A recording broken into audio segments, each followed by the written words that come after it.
हिंदू धर्म में यात्रा का मतलब सिर्फ घूमना फिरना नहीं होता है ना? ये तो एक बहुत ही गहरी आध्यात्मिक खोज होती है, एक ऐसा सफर जो इंसान को बदल देता है। तो सवाल ये उठता है कि इतनी सारी तीर्थ यात्राओं में से सबसे बड़ी, सबसे परम यात्रा कौन सी है?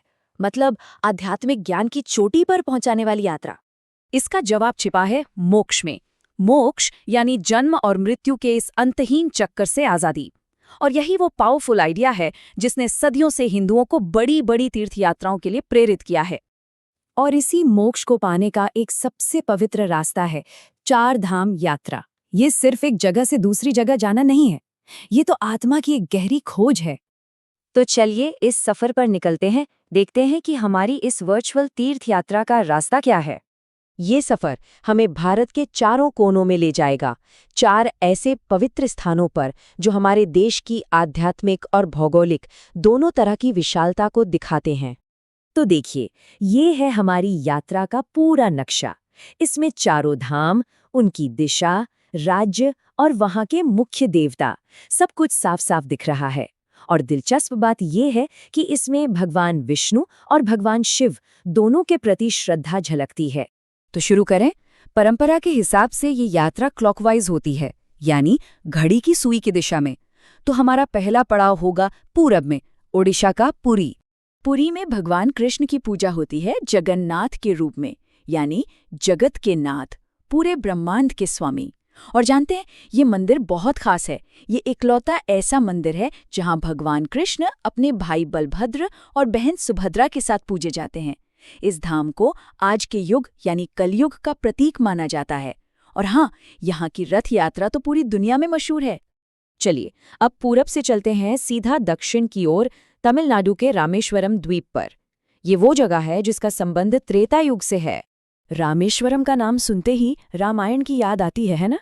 माना जाता है कि भगवान राम ने रावण का वध करने के बाद प्रायश्चित के लिए यहीं पर भगवान शिव की पूजा की थी।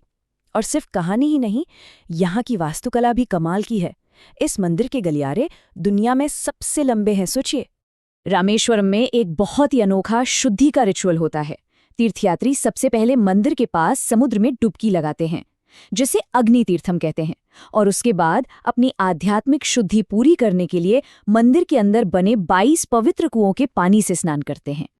तो अब दक्षिण से पश्चिम की तरफ चलते हैं।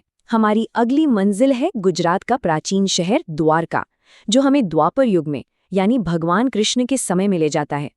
कहानियों में आता है कि द्वारका भगवान कृष्ण की राजधानी थी, एक ऐसी शानदार नगरी जिसे समुद्र ने एक नहीं, दो नहीं, बल्कि 6 बार डुबो दिया था।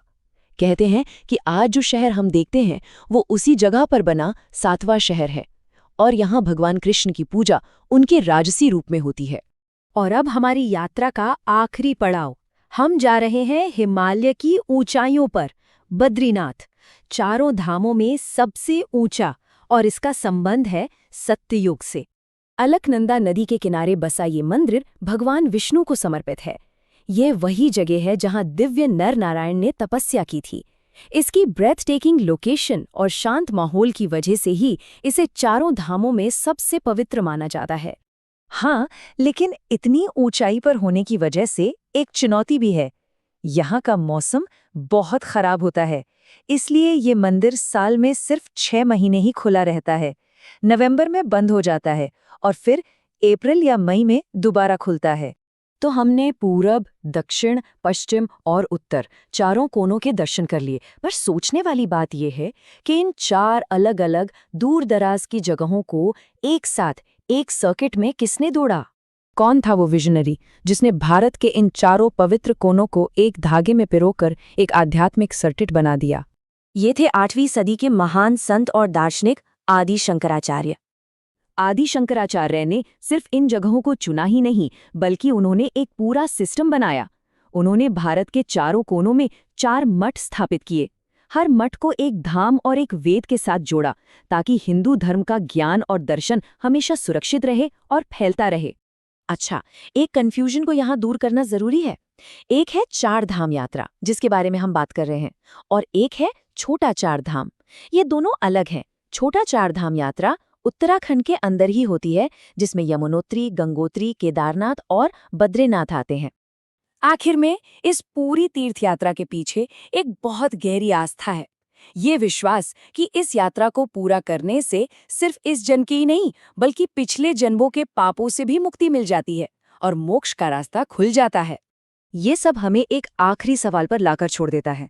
आज की इस भागदौड़ भरी दुनिया में इतनी पुरानी तीर्थ यात्रा आज भी इतनी लोकप्रिय क्यों है? हर साल लाखों लोग क्यों इस मुश्किल सफर पर निकलते हैं? शायद यही आस्था, परंपरा और इंसान की स्पिरिचुअल खोज की ताकत का सबसे बड़ा सबूत है।